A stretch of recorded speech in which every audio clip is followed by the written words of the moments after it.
সর্বপ্রথম নবী কে? অপশন 1 আদম আলাইহিস সালাম, অপশন 2 নূহ আলাইহিস সালাম, অপশন 3 ইব্রাহিম আলাইহিস সালাম, অপশন 4 মুহাম্মদ সাল্লাল্লাহু আলাইহি ওয়াসাল্লাম। আপনার সময় শুরু হয়েছে। সৃষ্টিগতভাবে সর্বপ্রথম নবীকে? জি, উত্তর হিসেবে বেছে নিচ্ছি অপশন 4 হযরত মুহাম্মদ সাল্লাল্লাহু আলাইহি ওয়াসাল্লাম। অপশন 4 মুহাম্মদ সাল্লাল্লাহু আলাইহি ওয়াসাল্লাম লক করে দিলাম। সৃষ্টিগতভাবে সর্বপ্রথম নবী মুহাম্মদ সাল্লাল্লাহু আলাইহি ওয়াসাল্লাম। আপনার এই উত্তরটি সঠিক হয়েছে। আলহামদুলিল্লাহ। আদম আলাইহিস সালাম তো সর্বপ্রথম দুনিয়াতে আগমন করেছেন, কিন্তু আপনি অপশন হিসেবে বেছে নিয়েছেন মুহাম্মদ সাল্লাল্লাহু আলাইহি ওয়াসাল্লামকে আল্লাহ পাক সর্বপ্রথম নবী বানিয়েছেন। এটার পক্ষে আপনার কি কোনো দলিল জানা আছে?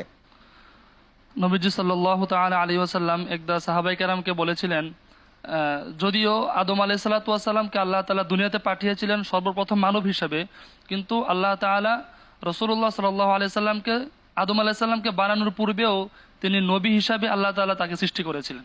সুবহানাল্লাহ। নবীজি ইরশাদ করেছেন কুনতু নাবিয়্যান ওয়া আদম বাইনা রূহি ওয়াল জাসাদ। আদম আলাইহিস সালাম যখন রূহ এবং শরীর আলাদা ছিল তখনও আমাদের নবী ছিলেন। নবীজি সাল্লাল্লাহু আলাইহি ওয়াসাল্লামের সৃষ্টি আদম আলাইহিস সালামের পূর্বে। আপনি সঠিকভাবেই বলেছেন।